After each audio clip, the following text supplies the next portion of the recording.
नमस्कार दोस्तों, SPDGKNGS में मैं बलराम सर आप सभी का स्वागत करते हैं और देखते हैं आज का मोटिवेशन लाइन। अगर आपका वक्त अच्छा है तो किसी की मदद कीजिए, और अगर आपका वक्त बुरा है तो आप मेहनत कीजिए और जम के मेहनत कीजिए। मेहनत से सब कुछ बदला जा सकता है। आइए देखते हैं भारतीय इतिहास एवं संस्कृति के प्रश्न जो आने वाले 2024 के एग्ज़ाम में या आने वाले सभी एग्ज़ाम में पूछे जाएंगे। आइए देखते हैं, स्टार्ट करते हैं।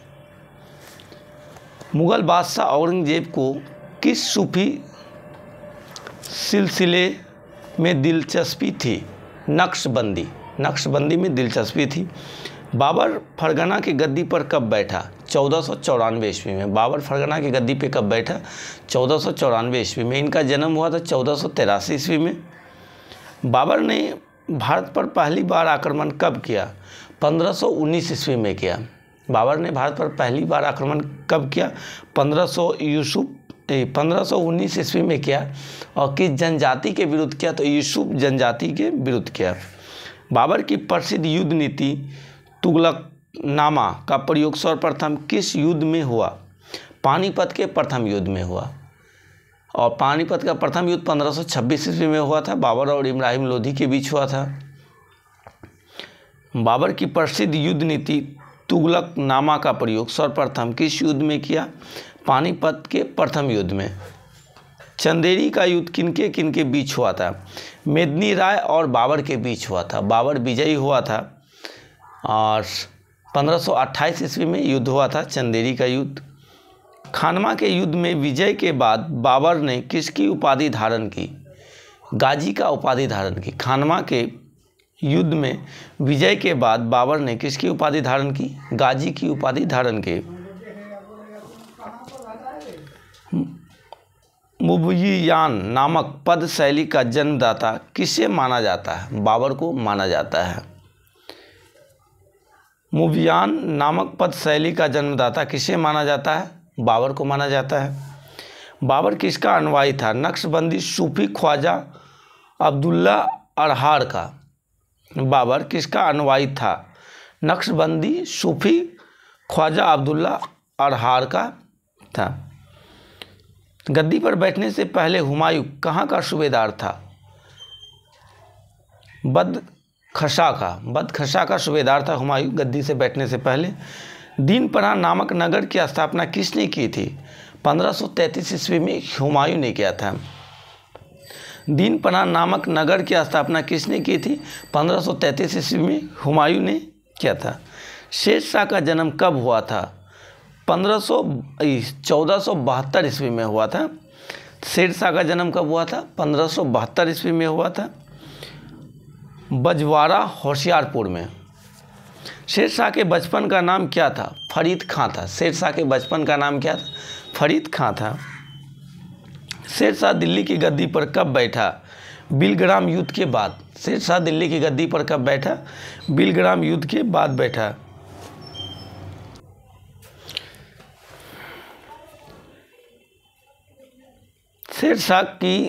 शेरशाह दिल्ली की गद्दी पर कब बैठा? बिलग्राम युद्ध के बाद दिल्ली की गद्दी पर बैठा। कबूलियत एवं पट्टा प्रथा की शुरुआत किसने की? शेरशाह सूरी ने किया। कबूलियत एवं पट्टा प्रथा की शुरुआत किसने किया? शेरशाह सूरी ने किया। पाटलिपुत्र को पटना के नाम से पुनः किसने स्थापित किया? 1541 ईस्वी में शेरशाह सूरी ने किया। डाक प्रथा का प्रचलन किसके द्वारा किया गया था? शेरशाह सूरी का। और शेरशाह सूरी का मकबरा कहाँ है? पूछे। सासाराम बिहार में है। अकबर का राज्याभिषेक कहाँ हुआ? 14 फरवरी 1556 ईस्वी में कलानौर पंजाब में हुआ था। अकबर का राज्याभिषेक कब हुआ? 14 फरवरी 1556 ईस्वी को। और इसका राज्याभिषेक हुआ था 13 वर्ष 6 महीना में हुआ था। 15 अक्टूबर 1542 को इनका जन्म हुआ था अमरकोट में अकबर का, और गद्दी पे बैठा था 14 फरवरी 1556 ईस्वी को। 13.5 वर्ष की अवस्था में गद्दी पे बैठा। दीन ए इलाही धर्म स्वीकार करने वाला प्रथम एवं अंतिम बड़े हिंदू कौन था? बीरबल था। बीरबल का नाम महेश दास था। दीन ए इलाही धर्म स्वीकार करने वाला प्रथम एवं अंतिम बड़े हिंदू कौन था? बीरबल। दीन ए इलाही धर्म का प्रधान पुरोहित कौन था? अकबर था। दीन ए इलाही धर्म का प्रधान पुरोहित कौन था? अकबर था। अकबर को कहाँ दफनाया गया था? आगरा के निकट सिकंदरा में। अकबर को कहाँ दफनाया गया था? आगरा के निकट सिकंदरा में दफनाया गया था। बीरबल के बचपन का नाम क्या था? महेश दास था। बीरबल का बचपन का नाम क्या था? महेश दास था। संगीत सम्राट तानसेन का जन्म कहाँ हुआ था? ग्वालियर में हुआ था। संगीत सम्राट तानसेन का जन्म कहाँ हुआ था? ग्वालियर में हुआ था। मियाँ की टूढ़ी, मियाँ का मल्हार और मियाँ का सारंग किसकी प्रमुख कृतियाँ हैं? तानसेन की कृतियाँ हैं। तानसेन का वास्तविक नाम क्या था? पंडित रामतनु पांडे। तानसेन का वास्तविक नाम क्या था? पंडित रामतनु पांडे था। अकबर ने तानसेन को किसकी उपाधि दी?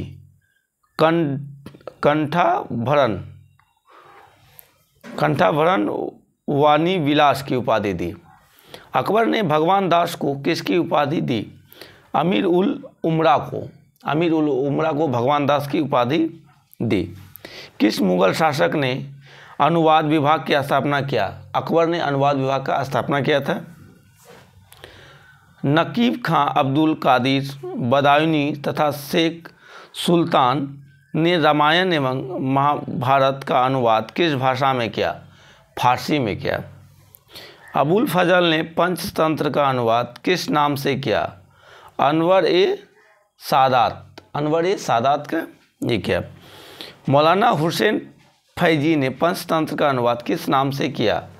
यार ए दानिश के नाम से किया। अथर्ववेद का फारसी में अनुवाद किसने कराया? हाजी इब्राहिम सरहिंद ने करवाया। राजतरंगिणी का फारसी में अनुवाद किसने कराया? मुल्ला शाह मोहम्मद ने करवाया। तुजुक ए बाबरी का फारसी में अनुवाद किसने किया? अब्दुल रहीम खान ने किया। जहांगीर द्वारा शुरू की गई तुजुक ए जहांगीरी नामक प्रथा को किसने पूरा किया? मोतबिंद खान ने पूरा किया। दिल्ली सल्तनत पर किन किन वंशों ने शासन किया? दास वंश, खिलजी वंश, तुगलक वंश, सैयद वंश और लोधी वंश, 5 वंशों ने शासन किया। खालसा का प्रारंभ किस सिख गुरु ने किया? सिखों के 10वें गुरु गोविंद सिंह ने किया। किस पेशवा की मृत्यु के पश्चात पेशवा का पद वंशानुगत हो गया था? बालाजी विश्वनाथन की मृत्यु के पश्चात। 1943 ईस्वी में देश के किस भाग में भयंकर अकाल पड़ा जिसमें लगभग 30 लाख लोग मौत के मुंह में चले गए? तो बंगाल में भयंकर अकाल पड़ा था 1943 में। अशोक के शासनकाल की अवधि क्या थी? 273 ईसा पूर्व से 232 ईसा पूर्व तक। पुष्टि मार्ग के दर्शन का प्रतिपादन किसने किया था? वल्लभाचार्य ने किया था। पुष्टि मार्ग के दर्शन का प्रतिपादन किसने किया था? वल्लभाचार्य ने किया था। पुष्टि मार्ग के दर्शन का प्रतिपादन वल्लभाचार्य ने किया था। सम्राट कनिष्क ने शक संवत कब प्रारंभ किया? 78 ईस्वी में। सम्राट कनिष्क ने शक संवत कब प्रारंभ किया? 78 ईस्वी में। और विक्रम संवत तो 58 ईसा पूर्व में हुआ था, प्रारंभ हुआ था। सभी धार्मिक आर्यवंशी अपनी मूल उत्पत्ति किस राजा से मानते हैं? मनु वैदवत से। बहमनी तथा विजयनगर राज्य के मध्य किस प्रदेश को लेकर संघर्ष हुआ?